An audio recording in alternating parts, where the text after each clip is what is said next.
వార్తలు విశ్లేషణకు తిరిగి స్వాగతం. స్థానిక సంస్థల ఎన్నికల్లో 42% రిజర్వేషన్లు అమలు చేస్తూ కాంగ్రెస్ ప్రభుత్వం సంచలన నిర్ణయం తీసుకుంది. అయితే స్థానిక సంస్థల ఎన్నికల్లో 42% రిజర్వేషన్లు అమలవుతాయా, అమలుకు ఎంతవరకు సాధ్యం ఉంది, సాధ్యాసాధ్యాలపైన మనతో మాట్లాడడానికి బీజేపీ అధికార ప్రతినిధి దిలీపాచారి గారు ఉన్నారు. అదేవిధంగా కాంగ్రెస్ అధికార ప్రతినిధి కైలేష్ నేత గారు ఉన్నారు. బీఆర్ఎస్ సీనియర్ నేత మాజీ కార్పొరేషన్ చైర్మన్ పల్లె రవికుమార్ గారు ఉన్నారు. ముందుగా పల్లె రవికుమార్ గారు చెప్పండి. Good morning. క్యాబినెట్ లో నిర్ణయం తీసుకొని ఆర్డినెన్స్ తీసుకొస్తే 42% బీసీలకు రిజర్వేషన్లు అమలవుతాయని మీరు భావిస్తున్నారా?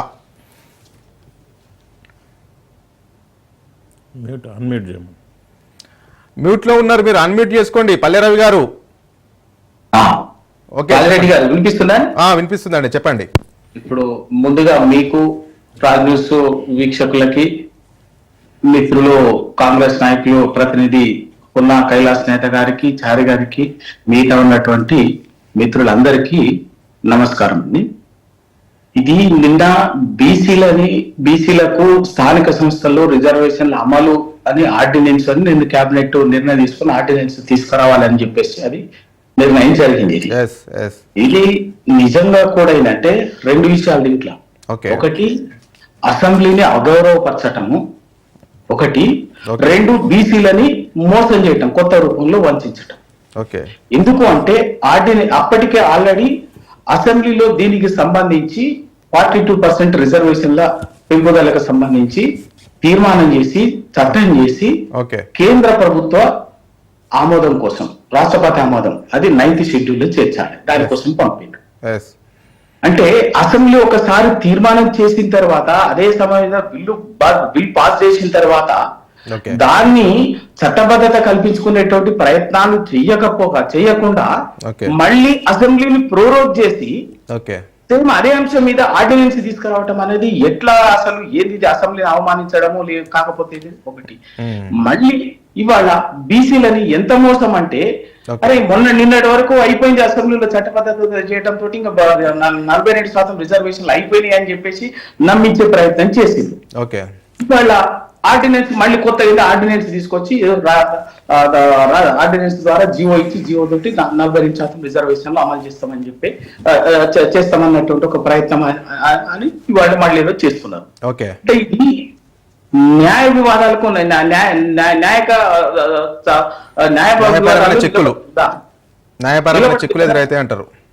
న్యాయపరమైనటువంటి చిక్కులు. ఎందుకంటే ఇప్పటికే ఈ దేశంలో రిజర్వేషన్లకు సంబంధించి చాలా చిక్కులు ఇవాటి నుంచి కాదు, 1951 నుంచి బీసీ రిజర్వేషన్లు అనేది ఆ రోజు నుంచి ఇప్పటి వరకు ప్రతి సందర్భంలో చిక్కులకు, న్యాయ వివాదాలకు ఎదుర్కొని ఇప్పటికీ ఒకవైపు రాజకీయంగా అణచివేతకి, మరొక వైపు న్యాయ వివాదాలకు ఎక్కడ లేకుండా బీసీ రిజర్వేషన్లు అన్నది ఈ రోజు వరకు కూడా ఒక పలికిరానటువంటి స్థితి వచ్చింది. ఇవాళ గతంలో కూడా వచ్చినటువంటి సమస్య ఎక్కడ ఇది? అదే ఇక్కడ బీసీ రిజర్వేషన్లు అనేది గతంలో కూడా ఎందుకు సమస్య వచ్చింది? న్యాయ వివాదాల కారణంగానే కదా. మళ్ళీ కొత్తగా ఇదే కేసీఆర్ గారు కూడా 2018లో 34% రిజర్వేషన్లని ఆర్డినెన్స్ కేబినెట్ తీర్మానం చేసి ఆర్డినెన్స్ చేసి జీవో కూడా తీసుకొచ్చి ఏమైంది? సుప్రీంకోర్టులో అప్పీల్ చేయడం తోటి సుప్రీంకోర్టులో కొట్టువేయడం జరిగింది. హైకోర్టు వీటన్నిటి జోక్యం నేపథ్యంలో మళ్ళీ వెనక్కి 50% సీలింగ్ క్యాప్ ఉన్నది. ఆ క్యాప్ మాక్సిమం గరిష్ట పరిమితి అన్నటువంటిది సుప్రీంకోర్టు విధించినటువంటి మార్గదర్శకాలకు అనుగుణంగా 50% సీలింగ్ లో పడింది. ఇది పరిష్కారం కావాలి అంటే ఏం జరగాలి? రాష్ట్రపతి ఆమోదంతో పార్లమెంట్ లో 9th షెడ్యూల్లో చేర్చాలి. అదొకటే పరిష్కారం. అది ఎప్పటి నుంచో చెప్తున్నా, తమిళనాడు ఆల్రెడీ చేసుకున్నది ఆ పద్ధతిలో. తమిళనాడు రాష్ట్రంలో 93లో ఇదే సమస్య వచ్చినప్పుడు వాళ్ళు 69% రిజర్వేషన్స్ క్రియేట్ చేసుకుంటే న్యాయపరమైనటువంటి చిక్కులు వస్తే ఆనాటి ముఖ్యమంత్రి జయలలిత గారు అప్పటికి ఢిల్లీకి వెళ్లి అఖిల పక్షాన్ని తీసుకుపోయి, అన్ని పార్టీలను తీసుకుపోయి అక్కడ ఢిల్లీలో కూర్చొని అప్పటి పివి నరసింహారావు గారు, ప్రధానమంత్రి పివి నరసింహారావు గారి మీద నాకు ఎటువంటి పరిస్థితుల్లో పార్లమెంట్ లో దీన్ని రాజ్యాంగ సవరణ చేసి 9th షెడ్యూల్ చేర్చేంత వరకు నేను ఈ ఢిల్లీ నుంచి వదిలి వెళ్ళను, నా రాష్ట్రాన్ని కూడా తమిళనాడు కూడా ఢిల్లీ నుంచే పరిపాలిస్తా అని చెప్పేసి వార్నింగ్ ఇచ్చి అఖిల పక్షంతో ఒత్తిడి పెంచితే అప్పుడు అనివార్యంగా ఆ రాజకీయ ఒత్తిడి నేపథ్యంలో అది 9th షెడ్యూల్లోకి వచ్చింది తమిళనాడు. 9th షెడ్యూల్లో 16% రిజర్వేషన్ల చట్టాన్ని ఆ రాష్ట్రం చేసుకున్నటువంటి చట్టాన్ని చేర్చడం వల్ల వచ్చింది. ఆ ప్రయత్నం ఏది చేయకపోగా ఇక్కడ కూడా ఇవాళ ఇదే అసెంబ్లీలో 42% రిజర్వేషన్లకు సంబంధించి రాష్ట్ర ప్రభుత్వం బిల్లు పెట్టింది. అన్ని పార్టీలు, ఒక బీఆర్ఎస్ పార్టీ కాదు, మా బీఆర్ఎస్ పార్టీ కాకుండా బీజేపీ, సిపిఐ, సిపిఎం, ఎంఐఎం అన్ని పార్టీలు కూడా మద్దతు ఇచ్చినాయి లేదా ఏకగ్రీవంగా ఆమోదించినాయి. ఆమోదించిన తర్వాత దాని తగ్గట్టుగా రోడ్ మ్యాప్ ని క్రియేట్ చేసుకుని కార్యాచరణ రూపొందించి ఢిల్లీ స్థాయిలో పరిష్కారం కావాల్సింది. ఆ ప్రయత్నం చేయకుండా కేవలం రాజకీయ డ్రామాగా ప్రజల్ని బీసీలనంటే అంత అలసి అయిపోయింది వీళ్ళకి. రాజకీయంగా వాడుకోవడం కోసము, రాజకీయ డ్రామా కోసము ఇవాళ మళ్ళీ తెరదీసి మేము చేసినాం, ఎవరో కోర్టులో కేసేసిందో దాన్ని మేము చేయలేకపోయినామని చెప్పేసి అనిపించుకోవటం కోసము, అవసరమైతే దాన్ని టిఆర్ఎస్ మీద రుద్దడం కోసము, అవార్డు కోసం చేసి బీసీ సంఘాలు మొత్తుకుంటున్నాయి, చెప్తున్నారు, బీసీ న్యాయ నిపుణులు చెప్తున్నారు. మేము చెప్పినాం, మేము కూడా ప్రభుత్వానికి కలిసి ఇచ్చినాం, బీసీ కమిషన్ ని ఇచ్చినాం, చీఫ్ సెక్రటరీ గారిని కలిసి అధికారికంగా ఇచ్చినాం. తమిళనాడు దీనికి సంబంధించిన రోడ్ మ్యాప్ చెయ్యండి అని చెప్పేసి చెప్పినాం. ఆ ప్రయత్నం చేయకుండా కేవలం ఏంటంటే రాజకీయ డ్రామా, రాజకీయంగా ఎంతసేపు ఏంటంటే ఒక పొలిటికల్ స్టంట్ తప్పితే మీరు ఇంకేమీ లేదు. ఇది బీసీలను ముమ్మాటికి గరాణ మోసం చేయటమే, దగా చేయటమే, నయావంచన చేయటమే. ఇవాళ ఎందుకు అంటే మరొక వైపున హైకోర్టులు ఇప్పుడేంది ఎక్కడికి తీసుకొచ్చు, అదే అసెంబ్లీలో మన చట్టం బిల్ పాస్ అయి 4 నెలలు నడుస్తుందండి. ఢిల్లీకి అన్ని పార్టీలను తీసుకోపోయి మేము చెప్పినాం కదా, మేము కూడా వస్తామని చెప్పేసి టైం తీసుకోండి అని చెప్పినాం కదా. అన్ని పార్టీలో పోయి ప్రధానమంత్రిని, రాష్ట్రపతి గారిని కలిసి ఇది మా తెలంగాణలో ఉన్నటువంటి మా స్థానిక అవసరం, తప్పనిసరిగా ఒత్తిడి చేద్దామని చెప్పేసి చెప్పినాం. ఎందుకు చేయలే, ఇదేం చేయకుండా బిల్ అయిపోయింది తెల్లనే 1-2 బీసీ సంఘాలను పట్టుకొని ఢిల్లీలో రాజకీయ డ్రామా ఒక ధర్నా చేసినట్టుగా ఈ కాంగ్రెస్, రేవంత్ రెడ్డి గారు, ఈ కాంగ్రెస్ నాయకులంతా కూడా ఏంది ఇది, బీసీలని రాజకీయంగా చాలు 70 ఏళ్ళు రాజకీయ సాధనంగా వాడుకున్నారు, పొలిటికల్ టూల్ గా వాడుకున్నారు. ఇప్పుడు 70 ఏళ్ళు నష్టపోయినటువంటిది ఇవాళ కనీసం బీసీలకు ఒకటి చట్టబద్ధంగా మీరు ఇచ్చినటువంటి హామీనే, చట్టబద్ధంగా 6 నెలల్లో చట్టబద్ధంగా స్థానిక సంస్థల్లో 47% రిజర్వేషన్లు కల్పిస్తామని చెప్పినాం. అది అమలు చేయమని చెప్తున్నాం, మేము సహకరిస్తామని చెప్తున్నాం. ఇంతకంటే ఇంకేందండి, దాన్ని కూడా రాజకీయాలు చేయటము. మాట్లాడదాం. కైలేష్ నేత గారు చెప్పండి, బీసీలను మోసం చేయడం, దగా చేయడం కోసమే ఈ యొక్క ఆర్డినెన్స్ తీసుకురావడం, ఆర్డినెన్స్ ద్వారా చెల్లుబాటు కాదు, చిక్కులు వస్తాయి, న్యాయపరమైనటువంటి సమస్యలు వస్తాయి, ఇవన్నీ కూడా తెలిసి ఆ బీసీల రాజకీయ జీవితంతో ఆడుకోవడానికి ఇదంతా కాంగ్రెస్ ఎత్తుగడ వేసింది అనేది కూడా పల్లె రవికుమార్ గారు ఆరోపిస్తా ఉన్నారు. ముందుగా రాజ్ న్యూస్ వారికి, మీకు, ప్రేక్షకులకు, ప్యానల్లో ఉన్నటువంటి దిలీపాచార్యకు, ఉద్యమ పెద్ద నాయకుడు పల్లె రవి కూడా నమస్కారం. సార్, ఒకటి బలహీన వర్గాలని, దళితులని బీఆర్ఎస్ చేసినంత మోసం అన్ని తెలివితేటలు కాంగ్రెస్ పార్టీకి లేవు. మీరు చరిత్ర మొత్తం గమనించుకుంటూ పోతే దళితుని సీఎం చేస్తా, దళితుని ఉప ముఖ్యమంత్రిని ఓడబిక్తా, తర్వాత బీసీల రిజర్వేషన్లు తగ్గించి మళ్ళీ 34% నుంచి 22.5% ఎందుకు తెచ్చారు వాళ్ళే చెప్పాల్సినటువంటి అవసరం. ఇవాళ రాష్ట్రంలో రేవంత్ రెడ్డి గారి నాయకత్వంలో ఎస్సీ కేటగరైజేషన్ ఏదైతే జరిగిందో ఇది 40 సంవత్సరాల చరిత్ర లోపట దళితుల యొక్క కన్నీళ్లు దుడిచినటువంటి గొప్ప నాయకుడు రేవంత్ రెడ్డి గారు. అదేవిధంగా ఈ దేశంలో కన్యాకుమారి నుంచి కాశ్మీర్ దాకా రాహుల్ గాంధీ గారి నాయకత్వంలో భారత్ జోడో యాత్ర సందర్భంగా ఏదైతే రిజర్వేషన్లు కొన్ని ఆటంకాలు వస్తా ఉన్నాయి వాటన్నిటి కూడా సవరించడానికి కాంగ్రెస్ పార్టీ రాబోయే రోజుల్లో మీ గొంతుకై మేము పనిచేస్తా, రిజర్వేషన్ స్లాబ్ ని ఎత్తువేయాలని చెప్పేసి రాహుల్ గాంధీ గారు దేశ ప్రజల ముందు వాగ్దానం చేశారు. కామారెడ్డిలో కూడా ఆ రోజు కాంగ్రెస్ ప్రభుత్వం లోపల వచ్చిన తర్వాత మేము ఈ 42% రిజర్వేషన్ తీసుకొచ్చి అమలు చేస్తామని చెప్పేసి ఈ దేశ ప్రజల ముందు ఒక వాగ్దానం ఉంచినటువంటి రాహుల్ గాంధీ గారి ఆలోచనని ప్రభుత్వం వచ్చిన వెంటనే రేవంత్ రెడ్డి గారు దీన్ని ముందుకు తీసుకుపోతా ఉన్నాడు. దాన్ని ఇవాళ మనం అందరం కూడా అభినందించాల్సినటువంటి అవసరం ఉంది. సరే, చిక్కులు ఉన్నాయి, ఇబ్బందులు ఉన్నాయి, మరి ఒక రకమైనటువంటి ఇప్పుడు మీకు తెలియంది కాదు, కోర్టులు ఇచ్చినటువంటి తీర్పుని రాష్ట్రాలు శిరసావహించాల్సినటువంటి అవసరాలు ఉంటాయి Okay. కోర్టుకు లోబడి. కానీ వాటిని అన్నిటినీ అధిగమించడానికి ముఖ్యమంత్రి గారి యొక్క చిత్తశుద్ధిని ఇవాళ అభినందించకుండా నిందారోపణలు ఏదైతే పల్లె రవి గారు కానీ బీఆర్ఎస్ కానీ చేస్తున్నటువంటి తీరుని ఇవాళ తెలంగాణ సమాజం అర్థం చేసుకోవాలి. కైలాష్ నేత గారు వాళ్ళు ఏమంటారంటే ఓకే ఓకే ఓకే ఒక్కటే క్వశ్చన్, 9th షెడ్యూల్ లో పెట్టిస్తే అందరు అఖిల పక్షాన్ని తీసుకుపోయి కేంద్ర ప్రభుత్వం నొప్పించి 9th షెడ్యూల్ లో పెట్టిస్తే చిత్తశుద్ధి ఉండేది. కానీ ఆర్డినెన్స్ తీయడం వల్ల బీసీలను మోసం చేసినట్టే, ఆర్డినెన్స్ ద్వారా న్యాయం జరగదు, ఖచ్చితంగా న్యాయపరమైనటువంటి చిక్కుముడులు వస్తాయనేదే వాళ్ళ ప్రశ్న, వాళ్ళ సందేహం.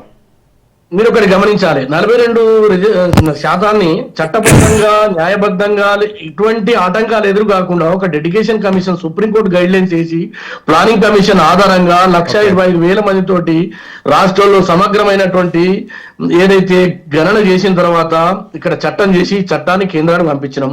పదుల సంఖ్యలో రాష్ట్ర ముఖ్యమంత్రి రేవంత్ రెడ్డి గారి నాయకత్వంలో కేంద్ర ప్రభుత్వానికి అప్పీల్ చేసినాం. రాష్ట్రపతి దగ్గర పెండింగ్ ఉందని దీన్ని క్లియర్ చేయమని చెప్పి. కానీ వాళ్ళు ఏదైతే ముస్లిం అనేటువంటి దాన్ని అడ్డం పెట్టి 56.6% ఉన్న దాంట్లో 42% ఇచ్చినటువంటి చరిత్ర ఈ దేశం లోపల ఒక రేవంత్ రెడ్డి గారి సర్కార్ తప్ప మరొకటి కాదు. రెండో విషయం, ఇవాళ 2018 ఏదైతే పంచాయతీరాజ్ యాక్ట్ జరిగినప్పుడు పరిమితం లేదండి. అప్పుడు దానికి స్లాబ్ లేకుండే, దాని తర్వాత చట్ట సవరణ తీసుకొచ్చారు. ఎప్పుడు చేసిన సుప్రీంకోర్టు ఇచ్చిన తర్వాత 2019 దాన్ని యాక్ట్ చేసి తీసుకొచ్చినారు. కానీ పంచాయతీరాజ్లో మార్పులకు చేర్పులకు అవకాశము రాష్ట్ర ప్రభుత్వానికి ఉంటది అని చెప్పేసి పంచాయతీ యాక్ట్ చెప్తా ఉంది. కాబట్టి దాన్ని అనుసరించే ఇవాళ అడ్వకేట్ జనరల్ పిలిపించి క్యాబినెట్ లో వాళ్ళని కూర్చుండి న్యాయ నిపుణులతో చర్చించిన తర్వాత దాన్ని ముందుకు తీసుకుపోవడానికి ఆర్డినెన్స్ తీసుకొచ్చి ఈ ఆర్డినెన్స్ ను జీవో తీసుకొచ్చి రాబోయే రోజుల్లో కేవీఎట్ వేసి 100% బలహీన వర్గాలకు ఇచ్చినటువంటి మాటని తప్పకుండా ఈ రాష్ట్ర ప్రభుత్వం అమలు చేస్తుందనేటువంటి ఆశలతోటి మేమందరం ఉన్నాం. రెండో విషయం, వాళ్ళు ఏమంటున్నారు, చట్ట సవరణ చేస్తే ఒకవేళ కొట్టేస్తారు, ఆల్రెడీ అసెంబ్లీలో తీర్మానం అయిందని చెప్పేసి రవి గారు. సార్, అది విద్య ఉద్యోగం కానీ రాజకీయం కానీ అంటే అన్ని కలిపి ఉన్నాయి. కానీ పంచాయతీరాజ్ యాక్ట్ ని ఇవాళ స్పెషల్ గా తీసుకొచ్చి అత్యవసరమైనటువంటి పరిస్థితులలో అసాధారణమైనటువంటి పరిస్థితుల్లో తీసుకురావడానికి రాష్ట్ర ప్రభుత్వానికి హక్కులున్నాయి. 100% లీగల్ గా వచ్చేటువంటి ఇబ్బందుల్ని ఈ రాష్ట్ర ముఖ్యమంత్రి గారు చిత్తశుద్ధితో ఏ ప్రజలకైతే హామీలు ఇచ్చినామో దాన్ని తీసుకుపోయి ముందుకు పోతాం తప్ప ఏ ప్రజలైతే మీకు అధికారం 10 సంవత్సరాలు ఇచ్చినారో వాళ్లకు న్యాయం చేయం, బీసీలని బయటకు ఎలగొడతాం, ఉన్నటువంటి ఉప ముఖ్యమంత్రి దళిత వర్గాలని బయటకు ఎలగొడతాం, దళితులకు సంబంధించినటువంటి ప్రెస్ మీట్లలో ఈ కొప్పులీశ్వరిని బయటకు ఎలగొడతాం.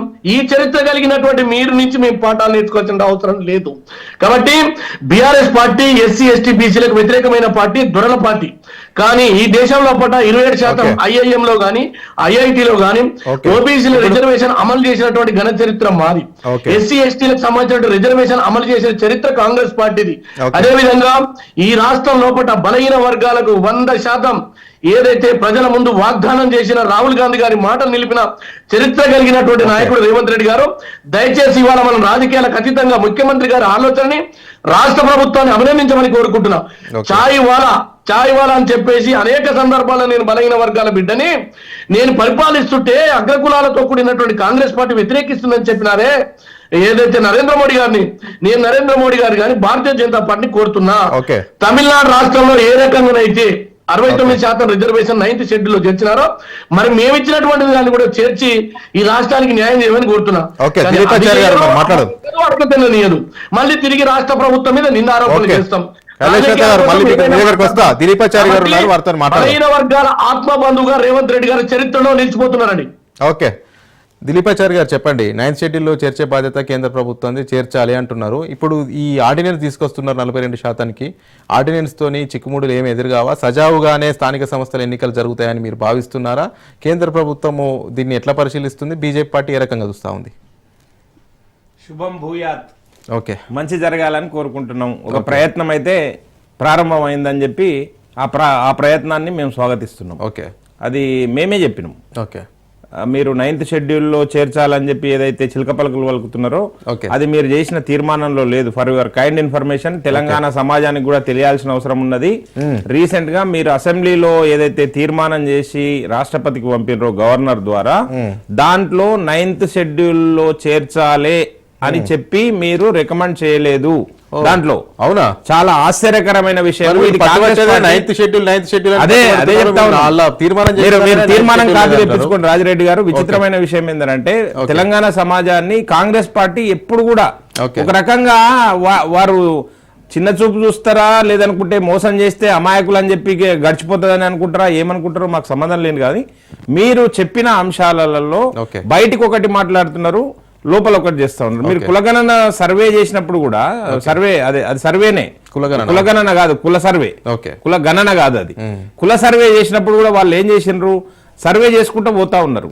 మా కృష్ణయ్య గారు, ఎంపీ కృష్ణయ్య గారు, బీసీ సంఘం నాయకుడు కృష్ణయ్య గారు హైకోర్టులో వారు పిటిషన్ వేసి డెడికేషన్ కమిషన్ లేకుండా చేసే ఏ సర్వే కూడా చెల్లుబాటు కాదు అని చెప్పి కృష్ణయ్య గారు హైకోర్టులో పిటిషన్ వేస్తే హైకోర్టు తీర్పిచ్చింది. మీరు కులగణనలో డెడికేషన్ కమిషన్ ద్వారా కుల సర్వే చేయండి అని చెప్పి అప్పుడు మళ్ళీ డెడికేషన్ కమిషన్ ఏర్పాటు చేశారు. కనుక మిత్రులారా, మీరు ఏదైతే చెప్తా ఉన్నారో డెడికేషన్ కమిషన్ వేయకుండానే మీరు కుల సర్వే చేసి మమ అనిపించి చేతులు దులుపుకోవాలని ఏదైతే ఆలోచన చేసినరో, అదే విధంగా అసెంబ్లీలో తీర్మానం చేసి దాంట్లో 9th షెడ్యూల్లో పెట్టండి అని చెప్పి ఎక్కడ కూడా సూచన కూడా చేయకుండా మీరు ఏదైతే రాష్ట్రపతికి పంపినరో మీ చిత్తశుద్ధి పైన సందేహాలు ఉన్నాయి. కనుక మీరు సరే, ఇప్పటికి కూడా మేమేమంటున్నాము, మేం చెప్పిన అంశమే. ఆర్టికల్ 243D6 ప్రకారము రాష్ట్రాలకి వెసులుబాటు ఉంది రాజిరెడ్డి గారు. ఎందుకనంటే స్థానిక సంస్థల ఎన్నికల లోపల ఆర్టికల్ మనకు రాజ్యాంగం కల్పించిన వెసులుబాటు ఏంటంటే ఆర్టికల్ 243D6. దాని ద్వారా మనము రిజర్వేషన్ల పెంపు అంశము ఆ పరిధిలోకి వస్తుంది. కాబట్టి మీరు పెంచండి అని చెప్పి మేము ముందు నుంచి చెప్తా ఉన్నాం. ఎందుకంటే ఒక రాష్ట్రానికి సంబంధించిన విషయంలో కేంద్ర ప్రభుత్వం చొరవ తీసుకోలేకపోతుంది. మేము ఎట్లాగో రాబోయే రోజుల్లో జనగణనలో కులగణన అంశాన్ని చేర్చినాం కాబట్టి జాతీయ స్థాయిలో కులగణన జరుగుతుంది. దాని తర్వాత తీసుకున్నాం నిర్ణయాలు. కానీ ఆ లోపల మీరు ఏదైతే రాష్ట్ర ప్రభుత్వానికి ఆ వెసులుబాటు ఉందో ఆ వెసులుబాటును ఉపయోగించి మీరు స్థానిక సంస్థల ఎన్నికలకు పోండి అని చెప్పినాము. దాంట్లో భాగంగానే ఈ రోజు ఆర్డినెన్స్ తెచ్చిన అనుకుంటాం. అయితే ఆర్డినెన్స్ తెచ్చే విషయంలో కూడా మాకు సందేహాలు ఉన్నాయి. మేము ప్రక్రియ అనేది కొద్దిగా సంక్లిష్టత చేయడం కోసం కాంగ్రెస్ ప్రయత్నం చేస్తుందా, దాని ద్వారా ఎన్నికలను వాయిదా వేయడం కోసం ప్రయత్నం చేస్తుందా, ఎన్నికలను ఎదుర్కోవాలనే ఆలోచన లేదా కాంగ్రెస్ పార్టీకి అనేది సందేహం వస్తుంది. ఎందుకనంటే రాజిరెడ్డి గారు నిన్న చేసిండ్రండి అసెంబ్లీ ప్రోరోగు, నిన్న చేసిండ్రు. మీరు ఆశ్చర్యం ఇది.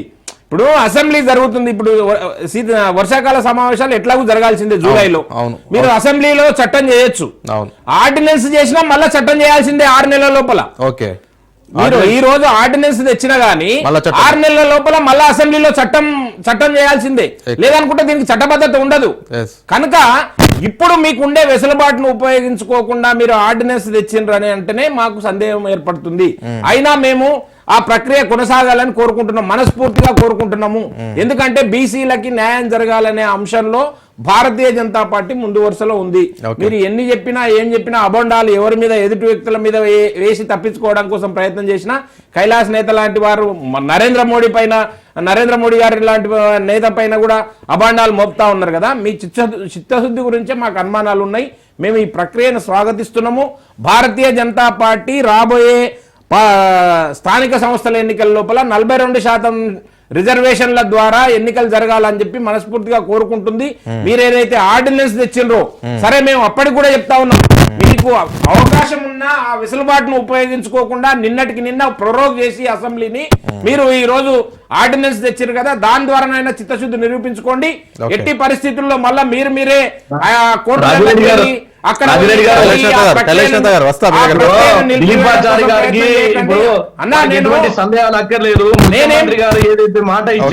మాట ప్రకారం కైలాస్ నేత గారు వినండి, నేను మీరు మాట్లాడుతున్నాను, మళ్ళీ మీ టర్మ్లో మాట్లాడండి. కైలాస్ నేత గారు కంక్లూడ్ చేస్తాను, మీరు మాట్లాడండి. నేనేమన్నా నా ముందు వాడు ఏమన్నాను వినండి. శుభం భూయాత్ అన్న, నేను మంచి జరగాలని కోరుకుంటున్నా.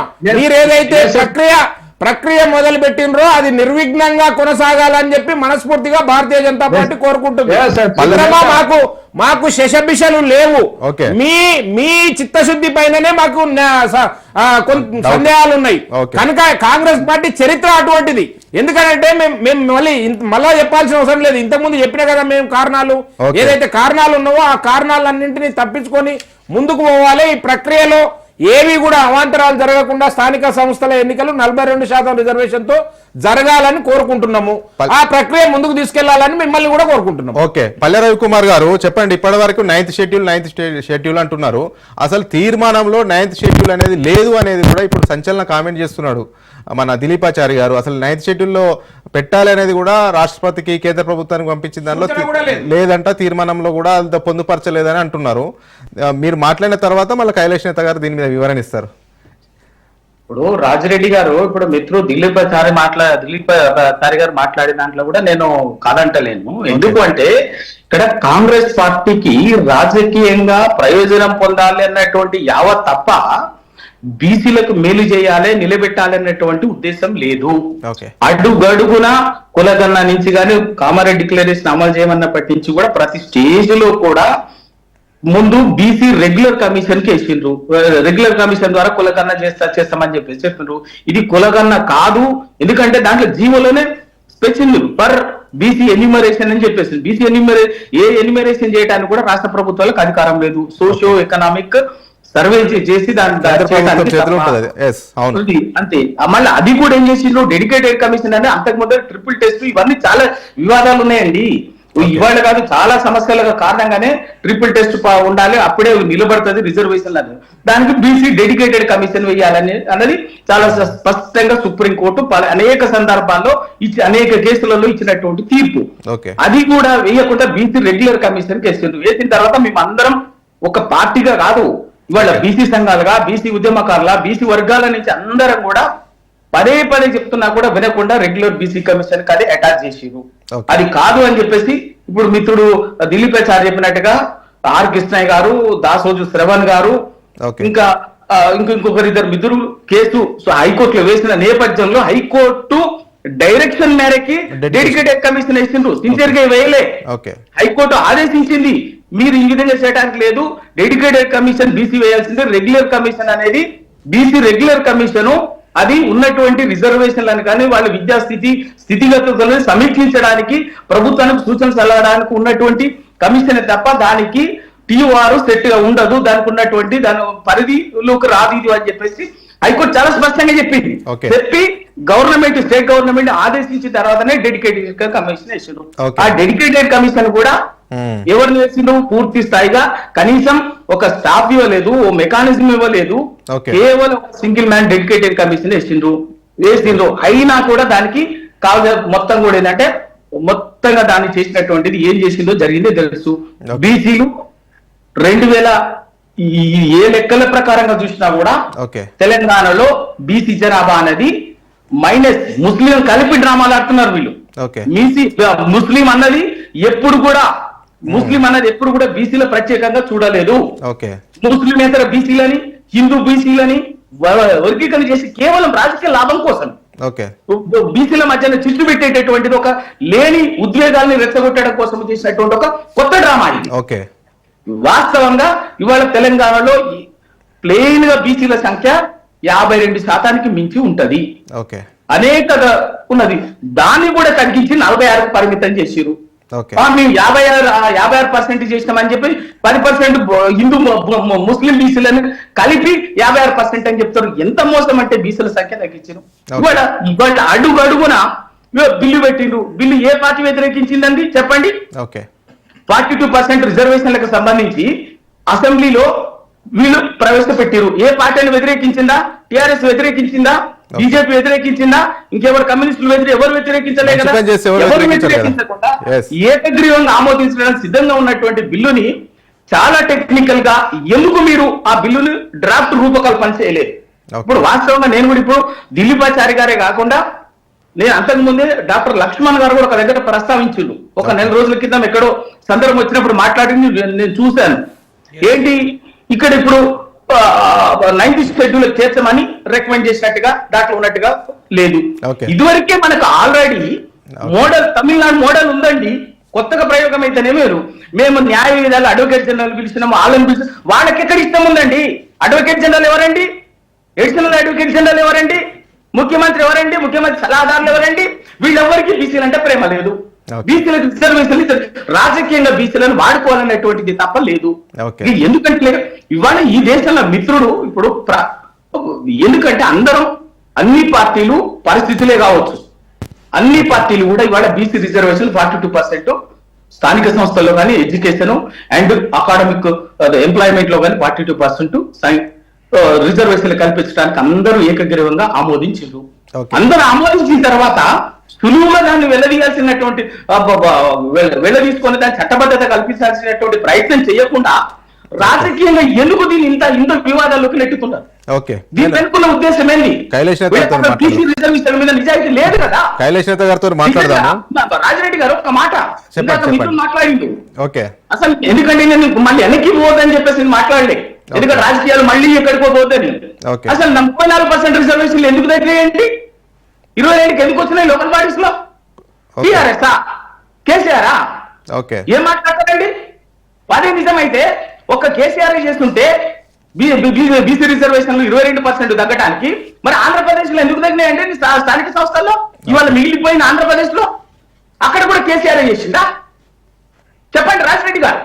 నేను అడుగుతా కిరణ్ కుమార్ రెడ్డి 2013లో ఆ రోజు కాంగ్రెస్ ముఖ్యమంత్రి కిరణ్ కుమార్ రెడ్డి, ఇవాళ ఆ రోజు పంచాయతీరాజ్ శాఖ మంత్రిగా ఉన్నటువంటి జానారెడ్డి గారు చేసినటువంటి నిర్వాహం ఇది. ఆ రోజు సుప్రీంకోర్టులో ఇచ్చినటువంటి అఫిడవిట్ కారణంగా అనివార్యంగా ఇవాళ మనం 2013 సుప్రీంకోర్టు ఇచ్చినటువంటి అఫిడవిట్ కు కారణంగా ఇవాళ రిజర్వేషన్లకి ఈ పరిస్థితి వచ్చింది. అది పక్కకు పెట్టి కేసీఆర్ తగ్గించండు, కేసీఆర్ తగ్గించని చెప్పేసి అర్థం పడతాను నేను మాట్లాడు. ఎంతసేపు అబద్ధాన్ని అవాస్తవాన్ని పదే పదే మాట్లాడు. ఒక్కటి నిజాయితీ ఉంటే మా సమాధానం చెప్పండి. నిజంగా కాంగ్రెస్ నిజంగా కేసీఆర్ చేసింది నిజమైతే ఒక తెలంగాణ కదా తగ్గాల్సింది రిజర్వేషన్లు 34 నుంచి 22% ఆంధ్రప్రదేశ్ ఇవాళ ఆంధ్రప్రదేశ్ లో కూడా బీసీ రిజర్వేషన్లు స్థానిక సంస్థల్లో 34 నుంచి 22కి ఎందుకు తగ్గినాయి? 23కి ఎందుకు అయింది? నిర్వాహకం కాదా? ఎవరండి ఈ దేశంలో బీసీలకు ఈ దేశంలో మరణ శాసనం రాసింది? కాంగ్రెస్ పార్టీ కాదు. 1951లో కులగన్న ఆ రోజు 1871 నుంచి 1931 వరకు నిరంతరంగా 10 సంవత్సరాల పాటు జరిగింది కులగన్న. మరి దేశానికి స్వాతంత్రం వచ్చిన తర్వాత మొట్టమొదటిసారి లెక్కల్లో 51లో ఫైల్ పెట్టిన తర్వాత కూడా అక్కర్లేదు అని చెప్పేసి వాళ్ళు ఎస్సీ ఎస్టీ మాత్రమే చేయండి అని చెప్పేసి మరణ శాసనం రాసి బీసీలను తొలగించి కులగన్న తీసేసింది నెహ్రూ గారు కాదా? ఎందుకు కాకా కలెక్టర్ కమిషన్ నివేదికను ఎందుకు 20 సంవత్సరాలతో అటకెక్కించి ఎందుకు అమలు చేయలే? చెత్తపుట్టలో పడేసింది ఎవరు? నెహ్రూ గారు కాదు, ప్రభుత్వం కాదా? ఆ తర్వాత మండల్ కమిషన్ నివేదికని మొరార్జీ దేశాయ్ ప్రభుత్వం వేస్తే ఆ మండల్ కమిషన్ నివేదికని అమలు చేయకుండా అప్పటికి ప్రభుత్వం మారింది. నివేదిక వచ్చేసరికి ఇందిరాగాంధీ గారు మళ్ళీ ప్రధానమంత్రి అయినారు. ఆ ప్రధానమంత్రి అయినటువంటి ఆ మండల్ కమిషన్ నివేదికని ప్రధానమంత్రి ఇందిరాగాంధీ గారు తర్వాత రాజీవ్ గాంధీ గారు ఆ మండల్ కమిషన్ నివేదికని చెత్తబుట్టలో పెట్టి అటకెక్కించింది. అటకెక్కించి చెత్తబుట్టలో పెట్టింది నిజంగా ఇది కదా వాస్తవం కదా. ఆ తర్వాత విపి సింగ్ గారు నేషనల్ ఫ్రంట్ గవర్నమెంట్ ఆ ప్రధానమంత్రి గారు ఆ మండల్ కమిషన్ నివేదికను అమలు చేయడానికి బీసీ రిజర్వేషన్లకు పూనుకుంటే ఇక ఏం జరిగిందో ఈ దేశాన్ని అందరికీ తెలుసు. కైలేష్ నేత గారు చిత్తశుద్ధి అన్ని వాస్తవాలు. మీ ఒక్కటి ఏంటంటే బీసీల ప్రయోజనాలకి రాజకీయ ఆర్థిక సామాజిక ప్రయోజనాలకి ఈ దేశంలో మరణ శాసనం రాసింది కాంగ్రెస్ పార్టీ. ఇవాళ సరిదిద్దుకుంటే మేము సహకరించడానికి సిద్ధంగా ఉన్నామని చెప్పినాం. ఎందుకంటే ఆనాటి పరిస్థితుల్లో పొరపాటు జరిగింది. ఇవాళ రాహుల్ గాంధీ గారు ఇంత విద్యావంతుడు, ఈ తరానికి సంబంధించినటువంటి నాయకుడు, ఆయన కొంత సోషల్ ఫ్యాబ్రిక్ యాంగిల్లో ఆలోచిస్తుండని మేము అనుకున్నాం. అందుకే స్వాగతిస్తున్నాం, చేయండి, సహకరిస్తామని చెప్పినాం. మేము మాలాంటి వాళ్ళ పల్లె రవికుమార్ లాంటి ఒక బీసీ బిడ్డగా, ఒక బీసీ ఉద్యమకారుడిగా తెలంగాణ కోసమే, తెలంగాణ సామాజిక వర్గాల జీవితాంతం పనిచేసేటువంటి మాలాంటి వాళ్ళం ఎక్కడ ఉన్నా కూడా ఏ విధంగా ఉన్నా కూడా సహకరించడానికి సిద్ధంగా ఉన్నాం. మా బీఆర్ఎస్ పార్టీ క్లియర్ గా చెప్పింది, కేసీఆర్ గారు కేటీఆర్ గారు క్లియర్ గా చెప్పిండు, తమిళనాడు తరహాలో రిజర్వేషన్లని చట్టబద్ధంగా ఎక్కడ వివాదాలు రాకుండా దాన్ని 9th షెడ్యూల్ లో పెట్టడం ద్వారా అటు local body reservations, education reservation. చెప్పండి, అసలు బీసీలకు మరణ శాసనం రాసిందే కాంగ్రెస్ పార్టీ. ఇప్పుడు కూడా 9th షెడ్యూల్లో అసలు చేర్చాలని కూడా తీర్మానంలో పొందుపరచలేదు. అంతేకాకుండా 33% నుంచి 22% కుదించిన పాపం కేసీఆర్ది కాదు, అది ఉమ్మడి రాష్ట్రంలో కిరణ్ కుమార్ రెడ్డి ఆధ్వర్యంలోనే జరిగింది అనేది కూడా పల్లె రవికుమార్ గారి ఆరోపణ. బీజేపీ కూడా చెప్తా ఉంది 9th షెడ్యూల్లో పొందుపరచమని ఎక్కడ తీర్మానం చేయలేదని. దీనికి మీ సమాధానం ఏంటి? ఎవరికి వాళ్ళు కాపాడుకుంటారు అంశము. ఓకే, మేము సహకరించడానికి సిద్ధంగా ఉన్నాం. చెప్పండి. రవణ ఇంతసేపు సుదీర్ఘంగా బీసీల పట్ల వారి ఆవేదనని తప్పకుండా ఈ రాష్ట్ర ప్రభుత్వం పాజిటివ్ గా తీసుకుంటాం. వారు ఏదో మా ప్రభుత్వాన్ని విమర్శించిరని లేకపోతే మా ప్రభుత్వం చేయదనేటువంటి అపోహలు ఏదైతుందో దాన్ని తొలగించాలని నేను ఉద్దేశపూర్వక మీరు ప్రస్తావించారు కాబట్టి నేను మాట్లాడలే. అందుకే నేను ఏమంటున్నాను, అటువంటి వాటిని కూడా మీ సందేహం నుంచి తొలగించుకొని ఈ ప్రభుత్వం చేసినటువంటి ఏదైతే రిజర్వేషన్ పట్ల రిజర్వేషన్ వర్గాలకు అన్యాయం ఏదైతే జరిగిందో ఆర్థిక, రాజకీయ, సామాజిక, రాజకీయపరమైనటువంటి హక్కుల కోసం మనం తరతరాలుగా కొట్లాడుతున్నాం. ఎస్, కాంగ్రెస్ పార్టీ అగ్రకులం చెంది ఉండవచ్చు, కాంగ్రెస్ పార్టీ రెడ్డి పార్టీ అయి ఉండవచ్చు, కానీ ఈ వర్గాలను ఏ రకంగా సాధించుకోవాలన్నటువంటి ఆలోచన మన వర్గాలకు ఉండాల్సినటువంటి అవసరం ఉందని మనం చేస్తా ఉన్నాం. ఏ ప్రభుత్వమైనా ఆయాచితంగా ఇవ్వదు. ప్రభుత్వాలని కానీ ప్రజల నుంచి కానీ పెద్ద ఎత్తున డిమాండ్ వచ్చినప్పుడు మాత్రమే ఇటువంటి వాటిని పరిశీలిస్తుంది. అది ఎస్సీ వర్గీకరణ కావచ్చు, విద్యా ప్రకటన కావచ్చు, ఉద్యోగ ప్రకటన కావచ్చు, రాజకీయ అవకాశాలైనా ఇవన్నిటిని కూడా బలహీన వర్గాల్లో చైతన్యం ఉన్నప్పుడు మాత్రమే ఏ ప్రభుత్వమైనా, అది భారతీయ జనతా పార్టీ కావచ్చు, బీఆర్ఎస్ కావచ్చు, మరొకటి కావచ్చు.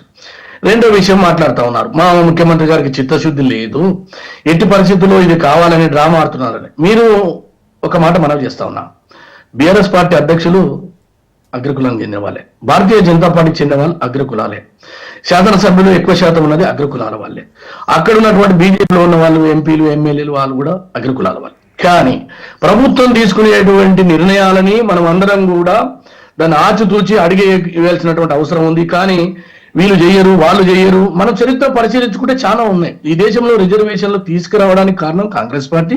కాంగ్రెస్ పార్టీ వచ్చిన తర్వాతనే ఈ దేశంలో ఎస్సీ, ఎస్టీ, బీసీ వర్గాలకు ఆర్థిక, రాజకీయ, సామాజిక న్యాయం జరిగిందని మీరు చరిత్ర మొత్తం పరిశీలించండి. రెండో విషయం, బలహీన వర్గాలకు మండలి కమిషన్ ద్వారా రిజర్వేషన్ రావాలని మనం అందరం కోరుకున్నాం. రానప్పుడు అప్పుడు ఆ పరిస్థితులలో దాన్ని చట్ట సవరణ తీసుకొచ్చి, బిల్లు తీసుకొచ్చి 100% ఏదైతే మనము ఈ దేశంలో అందరూ చేస్తే భారతీయ జనతా పార్టీ కమండల ఉద్యమం, మండలికి వ్యతిరేకంగా కమండల ఉద్యమం తీసుకొచ్చి రిజర్వేషన్ వ్యతిరేకంగా దేశవ్యాప్తంగా ఆందోళన చేసి అనేకమైనటువంటి విధ్వంసాలు పాల్పడిన చరిత్ర భారతీయ జనతా పార్టీ. అదేవిధంగా ఇవాళ ఈ రాష్ట్రంలో ఏదైతే తెలంగాణ వచ్చిన తర్వాత మరి ఆ 42% మీకు చేసింటే మాట్లాడండి. నేనేం మిమ్మల్ని డిస్టర్బ్ చేస్తలేను, మీ ఫ్లో లో అన్ని అవాస్తవాలు మాట్లాడకండి, నిజాలు మాట్లాడండి. ఎందుకంటే చదువుకున్న వ్యక్తి, మీరు చదువుకున్న వ్యక్తి, విద్యావంతులు.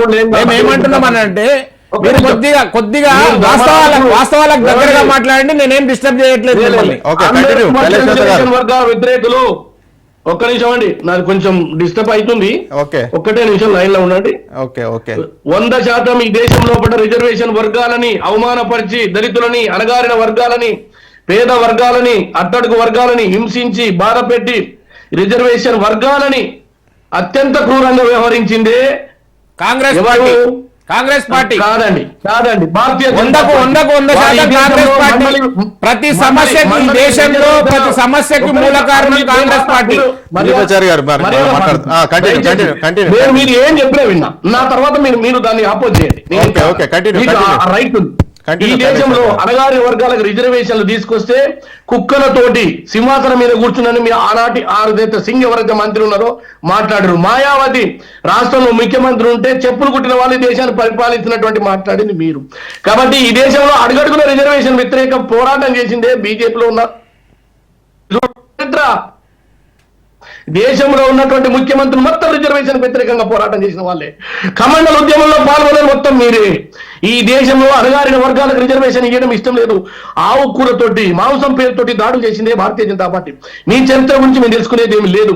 ఐఐఎంలో, ఐఐటిలో, ఉద్యోగంలో, విద్యలో బీసీలకు రిజర్వేషన్ ఇచ్చిన చరిత్ర కాంగ్రెస్ పార్టీది. ముఖ్యమంత్రులు చేసింది దేశంలో దళితులని.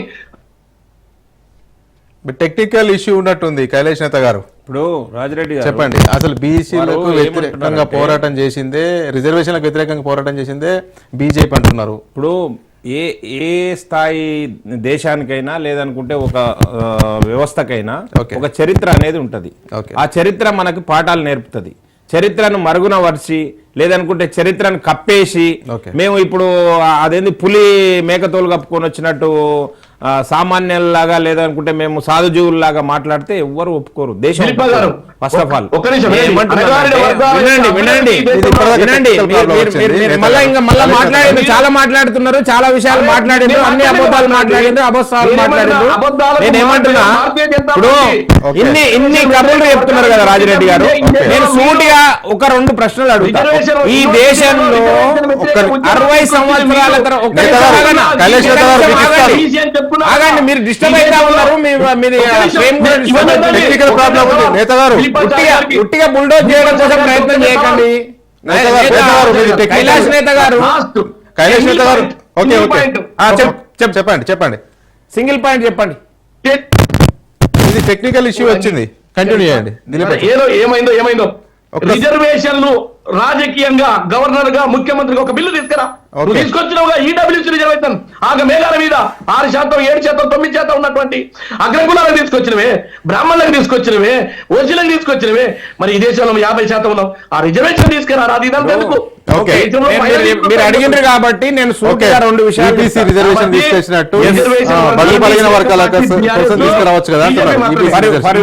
ఇన్ఫర్మేషన్. కైలాష్ నేత గారికి తెలియని విషయం ఏంటంటే, ఈబీసీ రిజర్వేషన్ బిల్లు టేబుల్ చేసినప్పుడు కాంగ్రెస్ పార్టీ సంపూర్ణంగా మద్దతు తెలిపింది. వారికి తెలియని విషయము తెలియకుండా మాట్లాడితే ఏం చేస్తాము? వ్యతిరేకించిందా కాంగ్రెస్ పార్టీ? ఆగనా ఇంకా అయిపోయింది కదా మీ టర్న్, నేను మళ్ళీ డిస్టర్బ్ చేయలేదు, మీరు మాట్లాడిండ్రు. ఇప్పుడు నేను 2-3 విషయాలు సూటిగా అడుగుతున్నా. 65 సంవత్సరాల తర్వాత ఈ దేశంలో బీసీ కమిషన్ కి రాజ్యాంగ హోదా కల్పించింది నరేంద్ర మోడీ గారు. అవునా కాదా? మీ మనసుకే ప్రశ్న వేసుకోండి, మేము చెప్పాల్సిన అవసరం లేదు. బీసీ కమిషన్ కి కనీసం రాజ్యాంగ హోదా కల్పించని దుస్థితిలో ఈ దేశం ఉన్నది. అది కాంగ్రెస్ పార్టీ ఆధ్వర్యంలో. ఈ దేశంలో 60 సంవత్సరాల దాకా జమ్మూ కాశ్మీర్ లో ఎస్సీ, ఎస్టీ, బీసీల రిజర్వేషన్లు అమలు కాకుండా ఉన్నది కాంగ్రెస్ పార్టీ ఆధ్వర్యంలో. మేము వచ్చిన తర్వాత 2019 నుంచి ఆ రాష్ట్రంలో బీసీలకి, ఎస్సీలకి, ఎస్టీలకి రిజర్వేషన్లు అమలు అవుతున్నాయి. ఆర్టికల్ 370 తొలగించిన తర్వాత మాత్రమే. ఎందుకు మాట్లాడతారు చరిత్ర? నేను అందుకే చెప్పిన రాజిరెడ్డి గారు, చరిత్ర మనల్ని ఎప్పుడు కూడా మనం మర్చిపోవచ్చు కానీ చరిత్ర మర్చిపోదు. చరిత్ర మనకు అన్ని పాఠాలు చెప్తూనే ఉంటది. ఆ పాఠాలు మీకు వినిపిస్తే మీరు ఆ పాఠాలను విని అర్థం చేసుకుంటే ఏమన్నా ఉపయోగం ఉంటది. మీరు చరిత్రను కూడా బుల్డోజ్ చేయడం కోసం ప్రయత్నం చేస్తే దానివల్ల నష్టం మీకే జరుగుతుంది. అసలుకి ఈ దేశంలో ప్రతి సమస్యకి వినండి నేత గారు, ప్రతిసారి రన్నింగ్ కామెంట్ వల్ల ఉపయోగం లేదు. మీరు మాట్లాడుతుంటే నేను ఆగుతా, నాకేం అభ్యంతరం లేదు. మిమ్మల్ని ప్రశ్నించకూడదా? మాట్లాడండి. ప్రశ్నించే ప్రజాస్వామ్య హక్కు లేదా? మాట్లాడుతుంటే నేను ఆగుతా అంటున్నా. మాట్లాడే ఆలోచన ఉందా చెప్పండి, నేను ఆగుతా, నాకు అభ్యంతరం లేదు. చెప్పండి, మాట్లాడతారా నేత? నన్ను మాట్లాడమంటారా? నేనేమంటున్నా, ఒక ప్రశ్న వేసి వదిలేస్తా. ఈ దేశంలో రిజర్వేషన్లు మరి దాన్ని సవరించాలి, రిజర్వేషన్లు ఉండకూడదని చెప్పిందే మీ మాతృ సంస్థ సంఘ పరివారం. రెండో విషయం, ఆగండి అన్న, మీరు అన్నారు కదా, చెప్పండి. ఇంతకుముందు మండల్ కమిషన్ రిజర్వేషన్స్ గురించి ఎన్ని సంవత్సరాలు ఆ మండల్ కమిషన్ నివేదికను తొక్కిపట్టినరు? ఎవరి ఆధ్వర్యంలో? ఇందిరాగాంధీ ఆధ్వర్యంలోనే కదండి. తర్వాత రాజీవ్ గాంధీ గారు ఏమన్నారు తెలుసా అండి? ఇడియట్స్ అన్నాడు. ఇడియట్స్, రిజర్వేషన్లు అడిగే వాళ్ళని ఇడియట్స్ అన్నాడు. నేత కైలాష్ నేత గారు నేను మీరు చరిత్ర చదివితే అన్ని ఉంటాయి, కానీ మీరు చరిత్ర పుటల్ని కూడా తిరిగేయకుండా బుక్ చదివినాం అనుకుంటారు. ఇప్పుడు రాజ్యాంగాన్ని ఏ విధంగా మీరు రాహుల్ గాంధీ గారు ఆ రాజ్యాంగం బుక్ పట్టుకొని ఆ రాజ్యాంగంలో ఉండే ఏ అంశాన్ని కూడా చదవకుండా ఆ రాజ్యాంగాన్ని కూనీ చేసిన పార్టీ ఏ రాజ్యాంగాన్ని పట్టుకొని తిరుగుతుంది చూడు, అది మన దుస్థితి. ఈ రోజు ఆ దుస్థితిలో ఉన్నాం మనము. మీకు అర్థం కాని విషయం ఏంటంటే మండల్ కమిషన్ నివేదికని దాదాపు 15-20 సంవత్సరాలు తొక్కిపెట్టిన ఘన చరిత్ర కాంగ్రెస్ పార్టీది. రాజీవ్ గాంధీ తర్వాత విపి సింగ్ గారు వచ్చిన తర్వాతనే ఆ నివేదిక ముందుకు వచ్చింది.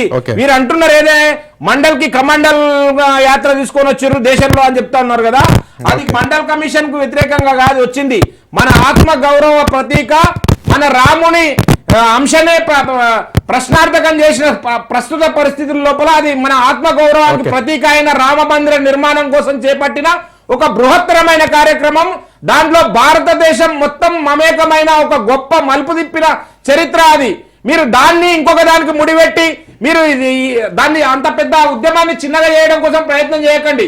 రామ మందిరం కోసం సాగిన ఉద్యమం మామూలు ఉద్యమం కాదు. ఆసేతు హిమాచలం చిన్న పెద్ద అనేది లేకుండా సబ్బండ వర్గాలు పాల్గొన్న తర్వాతనే ఈ రోజు రామ మందిర భవ్యమైన నిర్మాణం జరిగింది. దాంట్లో మీరు భాగస్వాములు కానందుకు మీరు సిగ్గుపడాల్సిన అవసరం ఉంది. దానికి దీనికి ముడిపెట్టకండి. ఇంకొక విషయం కులగణన ప్రభుత్వం చేసింది, డెడికేషన్ కమిషన్ వేసింది, కానీ ఈ కులగణనను తప్పుల తడకవద్దని కేంద్ర ప్రభుత్వం ఎందుకంటుంది? కాదండి, నేనేమంటున్నా, మీరు డెడికేషన్ కమిషన్ వేయలేదు.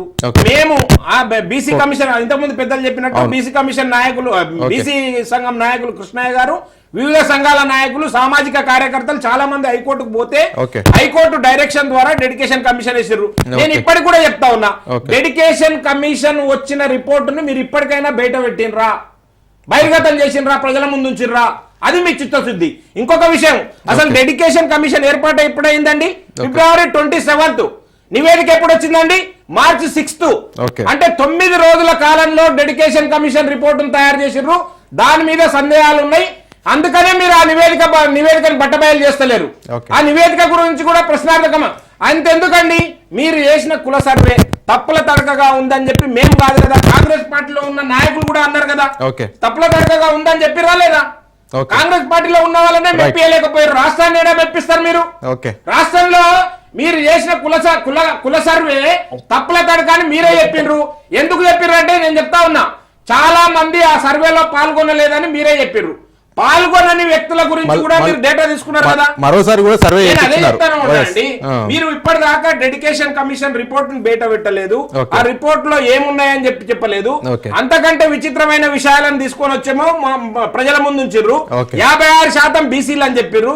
దాంట్లో నిఘంటువుల్లో లేని, డిక్షనరీలో ఎన్నడూ లేని ముస్లిం బీసీ అని ఒక పదాన్ని చేర్చిండ్రు. ముస్లిం బీసీ అని ఒక పదాన్ని చేర్చిండ్రు. అందుకనే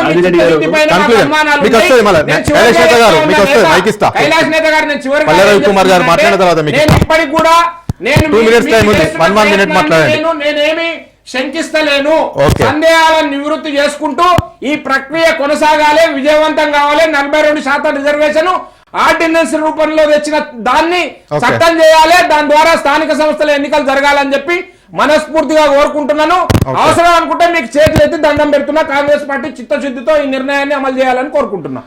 రవికుమార్ గారు, ఇప్పుడు 42% రిజర్వేషన్ నిజంగా అమలు కావాలంటే ఎలా ముందుకు వెళ్ళాలి, ఏం జరగాలి అని అనుకుంటున్నారు? ఇంకా ఎవరైనా కోర్టుకు వెళ్తే ఇది ఆగిపోయే అవకాశం ఉంది కదా, మరి కోర్టుకు వెళ్తే మరి బీఆర్ఎస్ వాళ్ళు వెళ్ళిర్రా లేకపోతే బీజేపీ వాళ్ళు వెళ్ళిర్రా, ఎవరైనా ఎట్లా నిర్ధారణ చేస్తారు?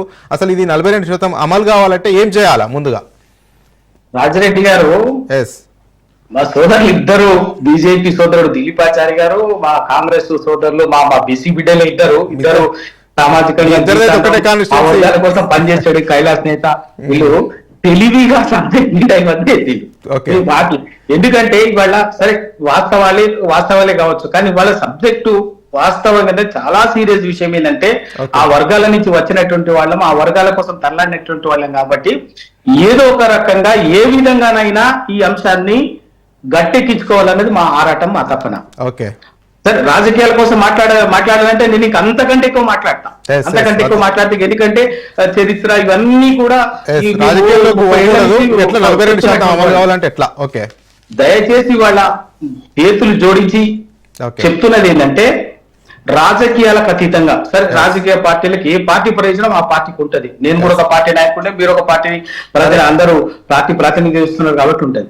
ఇవాళ ఒక సందర్భం వచ్చింది బీసీలకు సంబంధించి ఈ దేశంలో, ఈ తెలంగాణ రాష్ట్రంలో రాజకీయాలకు అతీతంగా అందరము ఎవరు చేసే ప్రయత్నం వాళ్ళని చేద్దాము, చేసి దీన్ని ఖచ్చితంగా చట్టబద్ధత కల్పించుకున్నట్టయితే భవిష్యత్ తరాలు మనల్ని హర్షిస్తాయి. ఈ బీసీ వర్గాల నుంచి సంబంధించినట్టు లేదు, మనం పార్టీ వాయిస్లు వినిపించుకుంటా పార్టీ కోసమే మనం మాట్లాడుకుంటా పోయినాం అనుకోండి, మన భవిష్యత్ తరాలకు అన్యాయం. మనం ఎట్లా అన్యాయం అయిపోయినాం, మనం అన్యాయం అయిపోయినాం, మన తాతలు తరువులు అన్యాయం అయిపోయినారు, మనం కూడా అన్యాయం అయిపోయినాం. కాబట్టి ఇవాళ ఇట్లా కూర్చొని గొంతులు చేసుకుంటున్నాం. లేకపోతే అందరు ఇక్కడ ఉన్నటువంటి వేదికలు బీజేపీ సోదరుడు చారి గాని మన పూర్ణ కైలాస్ నేత గాని అందరం చట్టసభల్లో చాలా మంది కంటే అర్హతలు మించి అర్హతలు ఉన్నటువంటి వాళ్ళం, కొట్లాడినటువంటి వాళ్ళం.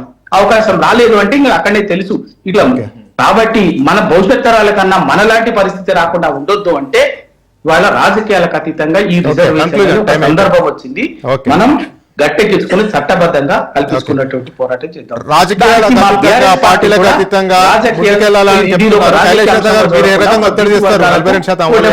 జరిగిన నష్టాన్ని పూడ్చడానికి చూసేటట్టు భర్తీ చేసేటటువంటి అంశంగా చూస్తుంది కాబట్టి సంపూర్ణంగా మద్దతు ఇవ్వడానికి సిద్ధంగా ఉంది.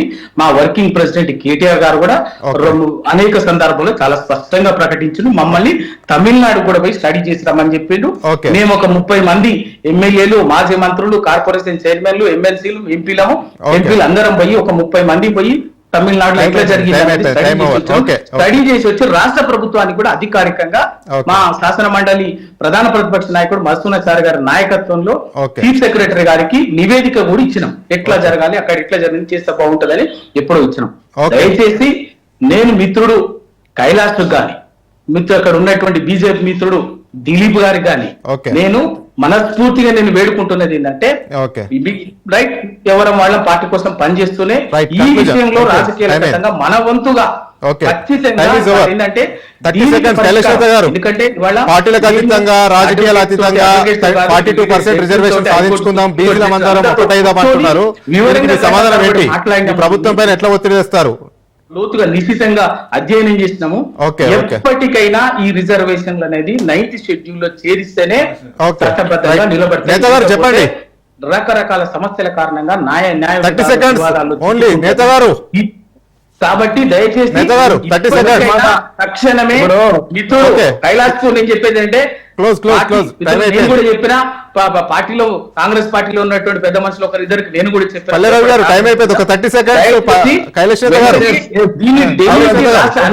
తీసుకుపోయి ఇవాళ ప్రధానమంత్రి తీసుకుపోయి చేస్తే బాగుంటుంది కార్యాచరణ రూపొందించాలని ఇవాళ రాష్ట్ర ప్రభుత్వం తీసుకున్నటువంటి బలహీన వర్గాలలో నూతన అధ్యాయం, తర్వాత నూతన విప్లవం రాబోతా ఉంది. ఇది ముఖ్యమంత్రి రేవంత్ రెడ్డి గారు రాహుల్ గాంధీ యొక్క సంకల్పాన్ని ముందుకు తీసుకుపోయే కార్యక్రమం. మనం రాజకీయాలకు అతీతంగా మద్దతు ఇవ్వమని తప్పకుండా ఏ బలహీన వర్గాలైతే కాంగ్రెస్ పార్టీని నమ్మి రేవంత్ రెడ్డి గారు నమ్మి ముందుకు పోయిందో విశ్లేషణలో పాల్గొన్నటువంటి కాంగ్రెస్ నేత కైలాష్ నేత గారికి, బీజేపీ నేత దిలీపాచారి గారికి, బీఆర్ఎస్ నేత పల్లె రవికుమార్ గారులకు ధన్యవాదాలు. వార్తా విశ్లేషణ ఇంతటితో ముగిసింది. చూస్తూనే ఉండండి రాజ్ న్యూస్.